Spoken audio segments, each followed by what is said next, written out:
A very good evening to you and welcome to the desk here on Global Television. My name is Godwin Sunday. Well, every 22nd of every month, of every April is a day where we talk about the World Earth Day. What is the World Earth Day? What does it stand for? What are the misconceptions surrounding the World Earth Day? Well, joining me to talk about this is Dr. Charity Akpamgbo, and she is a sustainability expert. She's a lot of things in one. She's a tourism professional. She's a sustainability expert. Of course, she also owns the Charity Travel Art Foundation and all of that. But today, we'll be restricting her to just on the sustainability ground because we're talking about the World Earth a Day. But first, you're welcome to the show, Dr. Charity. Thank you so much. All right, so good to have you join us this evening. Thanks for inviting me. All right, so let's get into the conversation. First, viewers are out there want to find out from you, what is the World Earth Day? The World Earth Day, as the name implies, is actually a day that was set aside to promote the earth. To talk about earth, to talk about environmental issues that has to do with sustainable practices and how to make our environment better, how to make the planet better, how to make our earth better. That is the World Earth Day. It's been celebrated. I think this is the 55th time because it was launched in 1970, by Senator Gaylord of the USA. So since that day, they started talking about the issues, about environment. It's a discussion about the environment. How do we sustain the environment? How do we make our earth better? How do we take care of, to preserve the earth? How do we conserve what we have, the natural resources that we have on the earth, the wildlife, our seas and everything that has to do with the earth. So it's actually a remarkable day, and all around the world now, millions of people celebrate World Earth Day, discuss World Earth Day, talk about it, and then create actions. What do you have to do on the World Earth Day? Because you have to, in one way or the other, give back to the earth, promote the earth, talk about the earth. How important is the earth to you as a person? How important is the earth to your health? How important is the earth to your well-being? How important are the resources in the earth? So that's all the discussion about World Earth Day. All right. For those of the Christian proclivity, they'll say, dust we've come and dust we shall return. In this particular case, the earth has produced humanity, and it will be swallowed back. Humanity will be swallowed back by the earth. But then one would ask, why celebrate the World Earth Day once in a year? If the earth, which we see right now, with a lot of changes, why are we celebrating just once in a year, just on April the 22nd? Can't we add more dates to this? Well, they've been celebrating the earth. In short, every day is a day of the earth. Okay. But this particular day was the day that was set aside to discuss, to take decisions, to take actions about the earth. So people are promoting the earth from different parts of the world. And because on that particular day, a policy was formed. The Environmental Protection Agency was formed to take care of environmental issues and discuss actions to protect the earth. If not, the earth is quite broad. Everything is in the earth. So we still have the Forest Day. Forest is part of the earth. You have the Wildlife Day. Wildlife is part of the earth. So all these other days are still celebrated, and talked about. So it doesn't mean that because then 22nd was set aside that it means it's just 22nd that we discuss the earth. No. Every other day, there are issues that touches the earth and the planet that we'll still talk about on every other day. Well, Dr. Charity, speaking about the earth and its celebration, is this World Earth Day celebration, is this designed for a particular set of people to celebrate the earth? Because we don't get to hear people from African and Nigerian talk about celebration of the World Earth Day. It's as if it's alien to us. Is it for a selected few? No, of course, it's not for a selected few. It's actually for everyone. And that's why we started making noise about it. You know, for people to get involved in things, they need to believe that they are part of this. So the first of all is to create the awareness, to make people understand that you belong to this earth, and whatever affects the earth affects you as an individual. So it's a call for the policymakers to bring policies that will affect, you know, that will affect the earth. When I talk about affecting the earth, design policies that will help treat issues in the environment, issues like disaster, you know, issues like environmental sustainability, issues like environmental conservation and all that. Every policy that has to do with the earth, we are talking about it, we're advocating for good policies that will make our environment more sustainable, you know, to live in.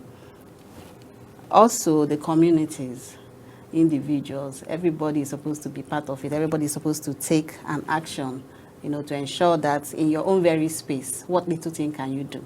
Because if there's a pollution in the earth, it's going to affect the big and the small. It's not meant for a particular set of people. If there's any form of a natural disaster that occurs here, now, or today, or outside, it's going to affect everybody in that particular environment. So it's not slimmed down to a particular set of people. It's something that affects everyone. Maybe in Africa, or let me say in Nigeria, because we are not really prone to a lot of disasters as it is in other parts of the world, they are not taking it very seriously. But if you look around us, you also know that a lot of things are also happening that has to do with environment. There's pollution, there's flooding, it's all about the environment. So by the time we start taking closer look at the environment, talk more about the environment, then we'll be able to educate people and enlighten people that this environment and this earth we're talking about, you and I live in the earth. You know, and so whatever happens affects the earth, affects us. So it's right time for us to start taking action, you know, to make the earth a better place. All right, so I asked that question because of a lot of people that are resident in Africa. Prior to April the 22nd, we didn't hear drums roll on the streets. Yeah. We didn't hear campaigns being carried out. Neither did we hear government agencies, ministries, and parastatals talk about the World Earth Day. So one will begin to ask, if the earth is that important, and from various agencies, there's conversations that the drums are not rolling, is it that we are shy, or the government agencies or private individuals are shy from having a conversation around the earth, or the conversation around the World Earth Day is just being kept aside for us to focus on other better issues, since the World Earth Day is not a very important conversation for us? The World Earth Day is a very, very important conversation for everyone that lives in the earth. You know, because as I said earlier, whatever affects A affects B. But critically look at it around Africa. I'm looking at it, okay? Okay. So let's say Africa. I think what we need to do, or what we are doing, is creating more awareness. Just as you said, yes, the drums, it's not like, okay, when you talk about HIV HIV, and other kind of children. pandemics that have just spring forth, yeah. So you have a lot of agencies that are making a whole lot of noise about that. It doesn't mean it doesn't affect us. Maybe maybe people are not seeing it as a personal thing. We're not taking it personal, or we don't think that it has it can actually be a form of hazard to us when there are disasters on the earth. You know, when you talk about HIV, it's just something that you know that, okay, you can contact it, you die immediately. But when you talk about environmental issues, you don't think that pollution, maybe bad smell, can just kill you. Do you understand? But there are other things that can actually kill you. When there's an earthquake, it affects you. You know, when the land is polluted, like in the Niger Delta now, they are crying every day. That's an environmental issue. And those are the things that we'll have to look at when we're talking about World Earth Day. So it's actually a core. I know that in Africa, we're not doing a lot, you know, in that space. Not because there's nothing to discuss. Of course, there's a lot to discuss. But the different parastatals and agencies, you know, that are in that space actually have to wake up and do more. I think we have to do more of sensitization, and more of education, and more of awareness, you know, because people live in this, people live with the environment one day at a time, you know, that whatever comes is natural. So it will come and it will go. So we should know that we also have a role to play to prevent some of these things, you know, or to work around it in some way. natural disasters can happen, but there are things that we can also do to prevent them. Or when they happen, how do we also control it? When they happen, how do we also take care of ourselves, our health and things like that? So I think the thing there is, maybe in Africa, we are not very well informed about some of this disaster to really make it personal. We're not seeing it like it's very, very close to us because they don't happen all the time. Most times it's seasonal. Flood happens when there is a lot of rainfall. Earthquake happen when there is maybe something like landslide, and we don't really see a lot of those things happening in this part of the world. So we're thinking that it's actually a bit far away from us, but it's not, because there are other things that affect us as well. Well, Dr. Charity, let's bring this conversation back home again. Yeah. In Nigeria, there's a lot of misconceptions around the World Earth Day and the Earth in general. It is believed that people that talk about the Earth, the universe, the water, and perhaps fire, they are spiritual people. Yes, I might be wrong, but it seems like a misconception. So I want to put it to you right now. Are you a spiritual person to celebrate the World Earth Day? Well, I will not call myself a spiritual person. Well, spiritually, in the other sense, yes, I am. But you're not being spiritual because you're celebrating the World Earth Day. It's something that has to go with where your passion is, because I fell in love with the environment. I became very aware and conscious of my environment and conscious of my earth, and I always try to advocate for what can we do to make the environment better. What can we do? People are actually dying every day from different airborne diseases and all that. There's a lot of gas emission, that is not healthy for us. So what can we do to prevent some of these things? What can we do to cut them when we cannot prevent them? Do you understand? So it's about, where your mind is. That's why I say at times it have to do with passion. So when I initiated the tree planting, as a way of mitigating climate change, a lot of people, even my husband was like, who plants tree? I mean, what is tree planting? Do you understand? So there are things, but it's something that, came to me.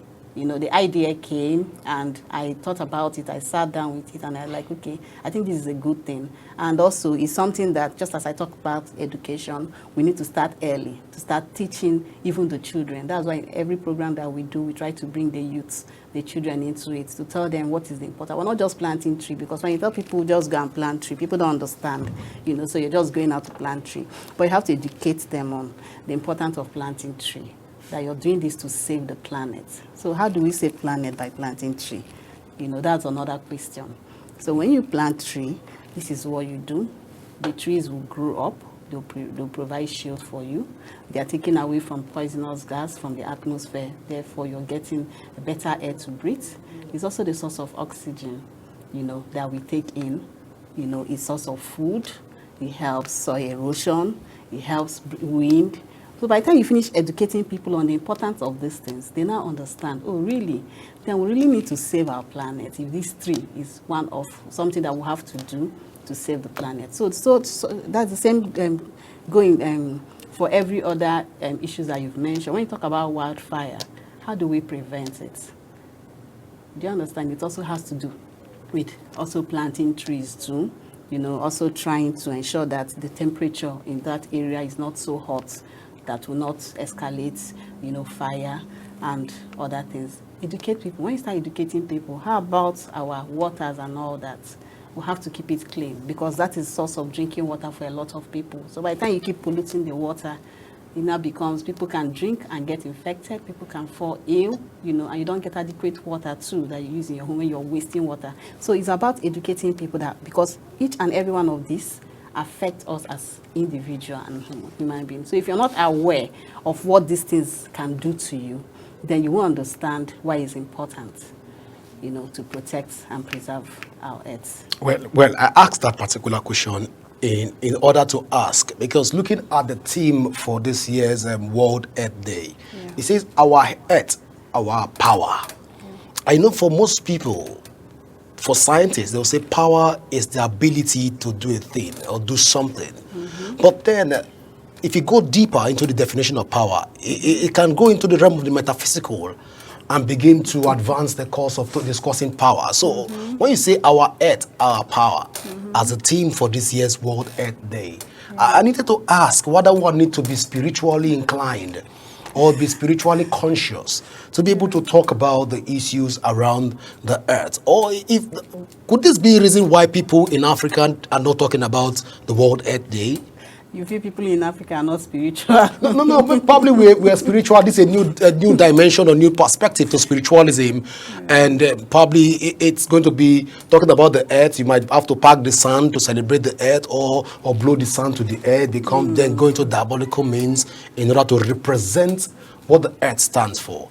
Don't you think that the theme for this could be misleading, or what's your general take on the theme for this year? Oh, I do not think it's misleading, because it has to do with your own understanding of it, So, our earth, our power, has to do with power in the real sense. When you talk about power, you're talking about renewable energy.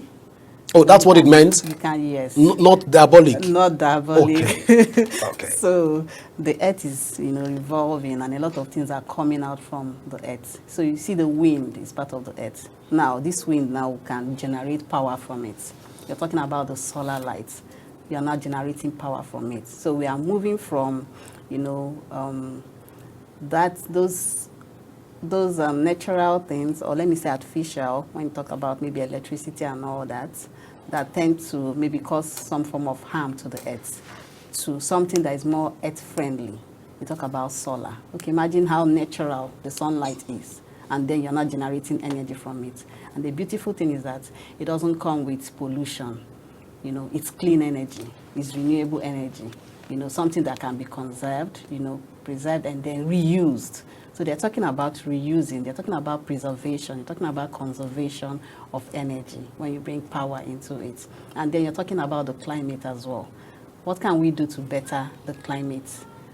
Climate change, climate emission, and all that. That's the discussion around it. So it's not about any spiritual. I thought for once that it's about the level of spirituality that we have in the country. Because Africans and Nigerians were a bit spiritual people. And when it has to do with power, maybe it might be another abido shaker that we cannot really explain. Yeah, so somehow too, you can bring in spiritual, because when you talk about well-being, the earth have a lot of herbs, and plants, that's its source of healing. When you are sick, there are some herbs that you take and you get better. It's all coming from the earth. So when you look at it spiritually, it still rhymes. And then when you talk about, when you want to do yoga and all that, you need to, be quiet. You need to meditate. Yeah, you need to meditate. You need to embrace the earth. You need to see yourself, even as you're there, you see yourself. You can be sitting down here and you see yourself somewhere. You just imagine things in your head and they work for you and they make you relax. So that's where the spirituality also comes in it, because the earth is just powerful. It's a miracle. So when we take that part of us, it also gives us a lot of energy to do a lot of things that we think we cannot do. So invariably, if one is not spiritual, I cannot celebrate the World Earth Day. You can't celebrate the World Earth Day, because I think everybody is spiritual. You have one. If one is not yoga conscious, you don't have to be or yoga one conscious. needs to be one is not traditional conscious.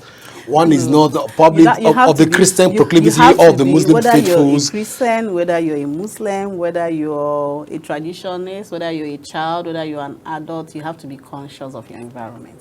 Oh. That's what the Earth Day I is thought it's for talking selected few. No, you have to be conscious. Everybody is in the environment. Everybody lives in the earth. So what happens in the earth affects every one of us. So you have to be very, very conscious of your earth. The earth is our earth. We have to save it. This is our planet Earth. So you keep saving the earth by doing any little bit that you can do to save the earth. It starts from you as an individual. Conserving water in your home, so that the water doesn't run dry. Because when it finishes, it affects you. Imagine that you go for 1 week without water. You're going to smell, people will run away from you and things like that. You can't even cook. You can't even live without it. Drinking water is also very healthy. So you have to conserve water. You have to also conserve light. It's all about the environment. So it starts from you and I, doing our little bit from our home, then taking it out. you know, how do you use things, plastics and all that. You get a bottle that you can use. You can always refill instead of getting plastic bottle and throwing them everywhere. You know, littering the whole place with it, causing pollution to the environment. All right. So at this point, there seems to be a lot of celebration around the earth, the climate change, and all of this. What makes the World Earth Day different from every other climate change celebration or conversation? Okay, because on that particular day, there's more focus on discussing issues that have to do with the earth, then taking actions as well that have to do with making the earth a better place. Like the activity that we were going to do, although we moved it because of work and all that, to Saturday, you know, to mark the World Earth Day. iCherry is going to be collaborating with the Tourism Villages Network and the National Park Service. You know, they have something called Animal Orphanage. I don't know if you've heard about that before. Because Animal orphanage. Animal Orphanage. So this is a place where they bring in animals That are orphans. To take care of them. Okay. You know, so some of these animals were brought from the wild. Some of them were wounded and all that. Some quite young to survive on their own. So they bring them there to train them, rehabilitate them before taking them back to the wild. So we're going to go there to take care of these animals, feed them, clean up the environment, you know, to ensure that the environment is also conducive for them, you know, to stay for that period that they have to be there. So it's something little that you're doing back. Some other people are planting trees, you know, on that day, because that is also something you're giving back to the environment. Some are organizing campaigns, you know, talks, roundtable talk on what can we do to make the earth a better place. How can we stop some of these environmental issues? How can we bring sustainable policies, you know, that will make the environment safer? You know, what can we do to protect the environment, to protect the natural resources in the environment? So all those discussions are focused on the earth. That's what makes it different from any other day. You focus more on the earth. You focus more on little actions to make the earth better. You focus more on discussions, you know, that will bring about a better earth, if I have to put it that way. So that's the focus. That's what makes it a unique day. You know, it's not just like any other day. Every other day you can talk about everything. You concentrate on forest when you're talking about forest. You concentrate on ocean when you're talking about Ocean Day. You concentrate on wildlife when you're talking about Wildlife Day. But when you're talking about Earth Day, it's a discussion about everything that is on the earth. So it's not focused on a particular issue in the earth. It's focused on the general environmental issues that affect the planet. Well, I'm quite interested in that orphanage for animals. It sounds very interesting. Okay, so once they are done, in the line of World Earth Day, by the way, Dr. Charity, so in line with the World Earth Day, as you go to the animal orphanage homes. Yeah. You go there to clean these homes. Are there medical provisions being made? What if, as you're cleaning the home, the orphan animal has now become wild, unknown to you, that he has known his father and mother without you knowing, and learned some rudiment of being wild and wants to exhibit these tendencies? Are there provisions for all of this? Yeah, definitely. That's why we're not just going there on our own. We have the officials from the National Park Service. They are the rangers. So they know how to tame the animals. They know how to speak to the animals. They are the ones that have been, you know, taking care of the animals. So they will be there to, first of all, educate us too on this animal orphanage. These are the reasons, even though we know, some of us know, but not everybody, because it's a voluntary act. You know, we are calling upon everyone that is free on that day to join us. So a lot of people will be coming. To be their first time for some people to be engaged in such activities. It's both my first time hearing about animal orphanage in my entire adulthood. So now that you've heard about it, you're also going to visit there, because it's also a tourist attraction. You know, it's somewhere you go to, you see these animals. And they also have a mini wildlife there as well, where you see some animals in the wild and all that. So it's a tourist place. And you know what we do is we link environmental conservation to tourism. Because for us, for tourism to strive, the environment must be protected. So that's where the two comes together and we work with it that way. So the rangers are going to be there to educate us on why these animals are there, to tell us a little bit more about the animal. So every animal there have a history, from where the animal was picked up from how far they've gone with taking care of the animal, to when they think they might be injecting this animal back into the wild and things like that. And then there will be guidelines on, okay, this is what you have to do, this is what you don't have to do. So there are do's and don'ts that we are going to follow strictly to ensure that at the end of the day we'll have a successful outing, the animals are happy, and we also happy. The orphanage animals are happy. Of course. Of course they'll be happy that people came to see them and take care of them. All right. So let's move the conversation a bit deeper. There are a lot of environmental degradation in a lot of tourist sites in Nigeria.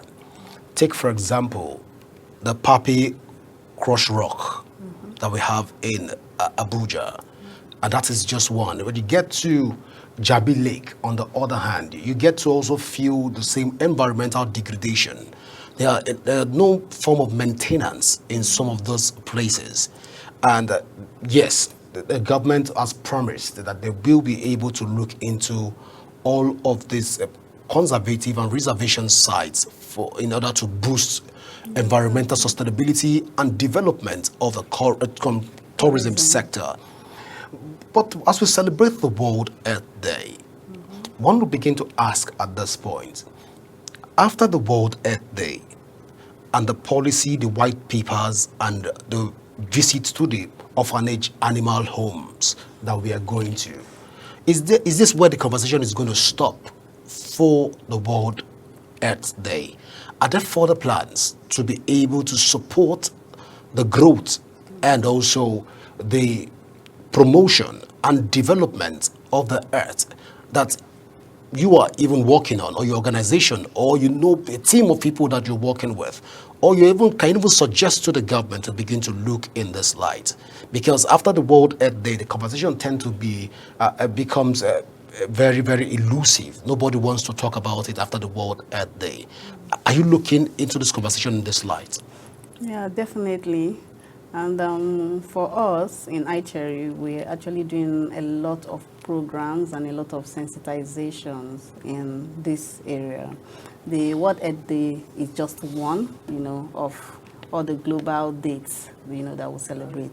And when it comes to sustainability, it's something that is not a one-off. It's not something that you just, because we went there today, we just stop there. No.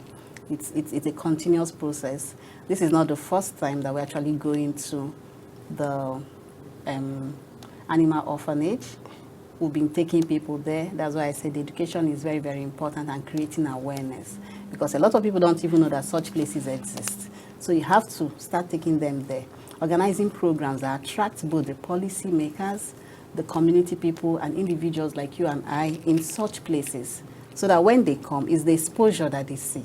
When people come to such places, that's when they know, oh, because most of the places that we've done our programs, a lot of people will say, I never knew that somewhere like this, is in this town, because it's the first time that they are going there. So we try to drag these people from the comfort of their home and the city to some of these local tourism potentials that are being, maybe, what word should I use? That are being mismanaged per se.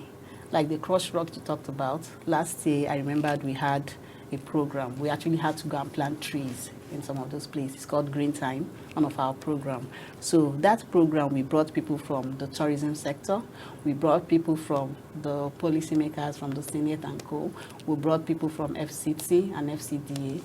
We invited them all there. So we are bringing you there, not just to come and it's a field. I know one lady was telling me, why do you have to bring me when she got there? She said, no, I can't come out from the car. Why do you have to bring me to this kind of place? So I said, it's tree plants, that we are doing. Do you plant trees in the hotel and all that? So, but when she came there and she was able to understand the reason why we had to, come to that place, because that's meant to be a tourist place, and there's a lot of environmental pollution, defecation, and then this rock blasting and all that going on in that place is destroying the landscape of that place.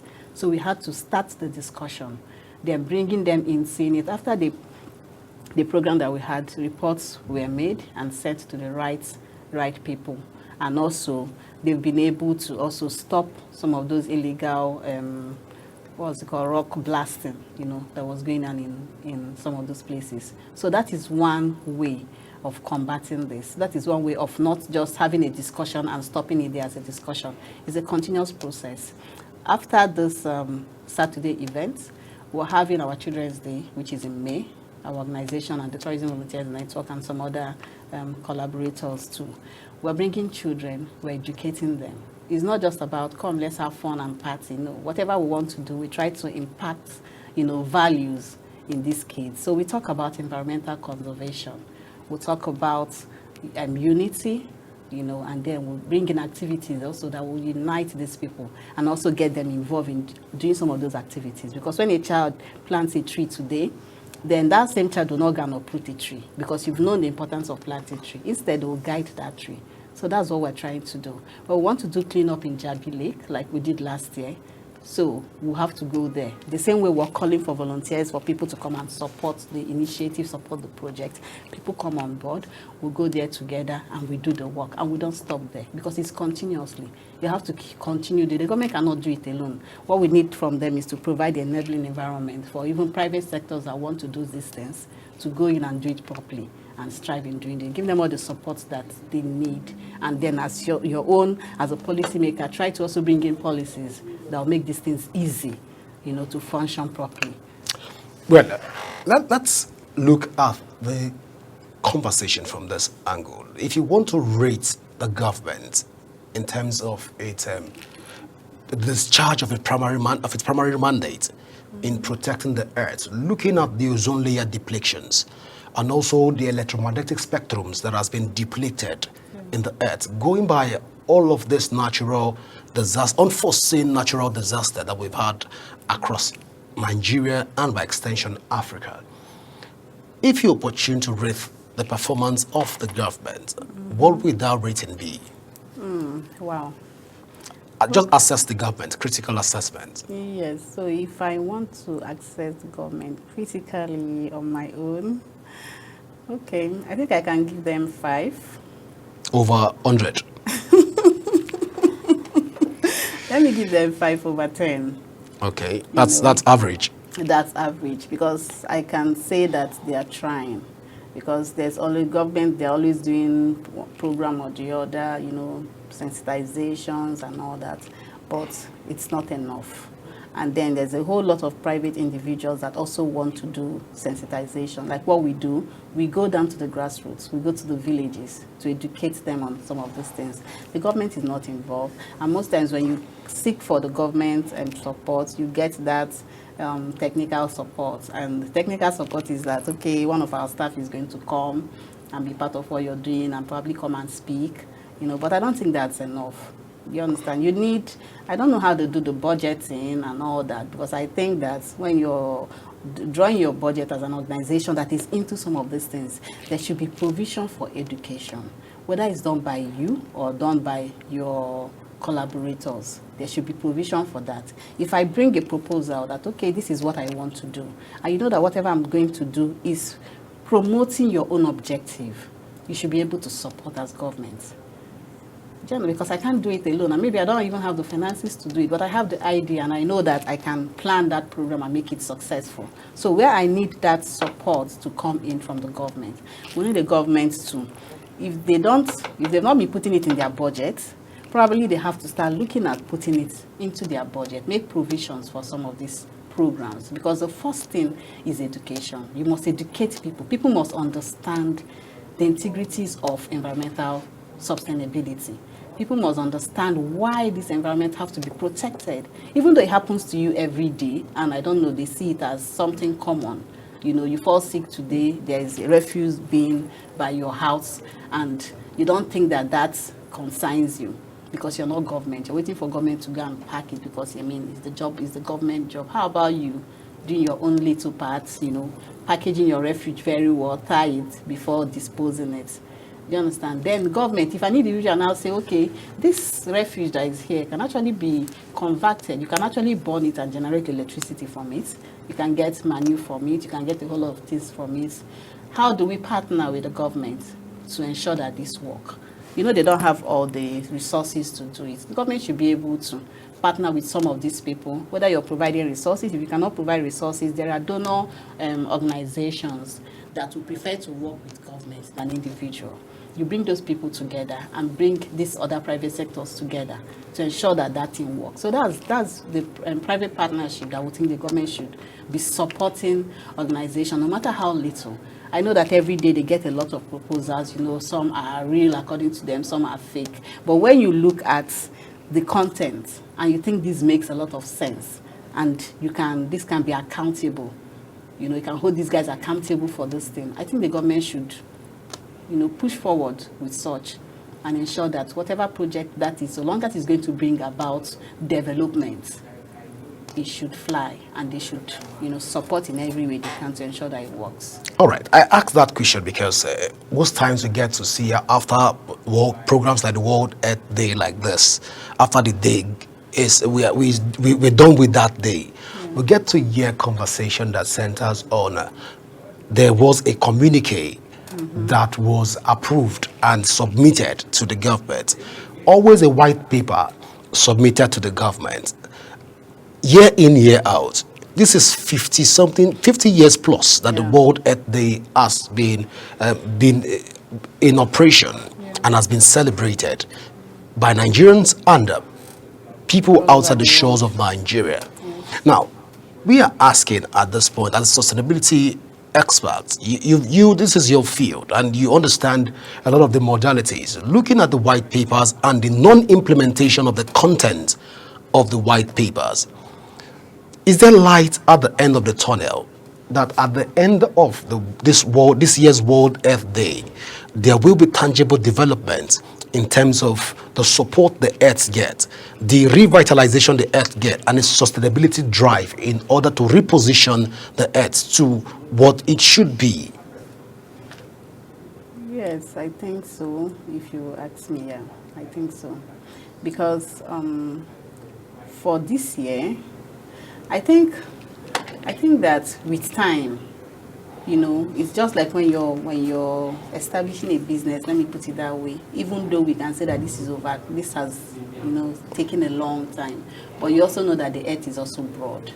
The earth is very big. You can actually go around the earth in a short while as well. So implementing everything will also not be so easy, but you can take it one after the other. So I believe that there is hope, because it is one for the government agencies to speak. It is another thing for the white paper, you know, for everything to be put down in paper and submitted to them, and it's another thing to implement. But I think that gradually they also have to understand it, because government is also people, you know, and those people need to have passion for this thing for them to start implementing it. If you bring someone who doesn't have a clue, who doesn't understand what environmental sustainability is all about, and he's sitting over there, because at times, you know, you set committees and you just put people there, not really by their expertise and things like that. They don't really understand it until people start educating them. So that is what we are doing. We are taking the step further to inviting them to be part of some of these activities, so that you hear from the local people, because whatever we do, we bring people from the local communities as well, bring their chiefs, bring the individuals themselves, you know, the men, the women from the community, at times for them to speak how this affects them. So you're there, you're hearing from the horse's mouth, because I mean, before a senator and someone in the community will have a conversation, not your community per se, like in FCT now, you know, I mean, the gap, where do you guys really meet to have that conversation? But when we have programs like that, and we bring these two people together, and you get to hear from them that this is what is affecting us, this is what this is doing to us, you begin to understand the actual effects of these things on the individuals that are affected. So when you start looking at it that way, you also have a conscience. And why, okay, oh really, so this is why you're doing this program, because there have been discussions like that. Why did you do this program? Then by the time you explain to them, and you allow them to also hear from other people, so it's not just about what I say, then I also start educating them. At times, some of these things, we go out to do them, and then before we start talking to them, I say, okay, by next year or after this program, this is what I want us to do. I don't want this to die here. I don't want this to end after this program. This is what I want you, using your office to provide for us, so that we can say that every 2 months, every 1 month, we'll be having activities like this. We can go around the communities with your people, educating them, sensitizing them, and then whatever you can offer to the community, you offer to the community. However you can help in their space, to improve the condition of that place, the living condition of that place environmentally, you do it for them. Provide refuge bins, and some of those are little things that you can actually do, but you can go a long way to save lives. So by the time you start, you don't just preach and you end it there. You also start following up. You talk about it, you follow up and ensure that, okay, these things, we'll start implementing them, one after the other. We may not be able to do all the communities, but let's pick out how many communities, those ones that you think that they need these services more. Let's pick them out and attend to them. All right, thank you so much. Let's come back to you on a lighter note on this point. I read through your forthcoming program, which is coming up on Saturday, like you've rightly said, and the environment seems very touche and posh.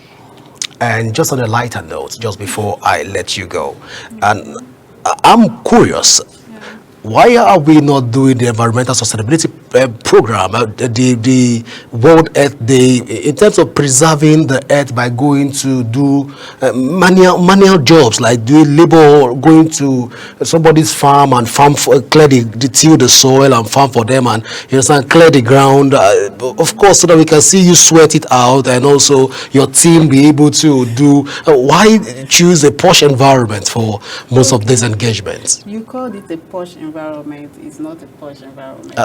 For me, it is. It should take you to somewhere around Sambisa to do most of those cleaning. No, but people are doing that already. At least in order to show some solidarity for the earth. And what I'm doing is also solidarity. In an urban environment. No, that I told you there's a mini wildlife. It's still within the urban space. Abuja, the generality of Abuja is urban. Even though it's in the urban space, All right. wildlife is wildlife. Okay. You can't take it away from there. We're going to do cleaning. We're going to cut grasses. So it's not just like you're just going to clean some. So you mean Global TV can come watch you and your team? Of course, you can come and cover the event. Oh, okay. We love that. We're going to do a lot of cleaning and sweeping and grass cutting and all of that. So it's not what do you call it? It's not a baby park, that have all the toys and all that. This is animals. I know animals are animals. So you have to tame these animals. You know how they jump and up and down. You can't say an animal, this is your toilet. This is where you have to use. No, they can do it here, in their space. So we are going there to clean up this mess. It's not just like, you're just going to watch. How many acres of land is this land? How many acres is this land? I can't say. Probably we should divide it by 2 and maybe start cultivating agricultural produce on one side, so that the orphanage animals can have something to eat in the nearest future. And probably you could begin to till the soil for them. Definitely we do that. At times too, like what we did last year, we went to the zoo and we also donated some fruit-bearing trees for them, so that the animals, that the trees are growing, the animals can also get food, from it. So we've been doing this thing. Well, I can see how passionate you are when it comes to the conversations around the sustainability, the world earth, and also on tourism. Of course, this is your field. You can have less passion for it. But at this point, I want to say thank you so much, Dr. Charity Akpamgbo. Please correct me. Akpamgbo. Yeah. Thank you so much for coming on the desk this evening. Well, it has been fun having you here. Well, viewers, this is how far we can go this evening on the desk. My name is Godwin Sunday. Till the desk returns your way again, always remember that peace and unity are the pathways to progress. From all of us here on the desk table, it is bye for now.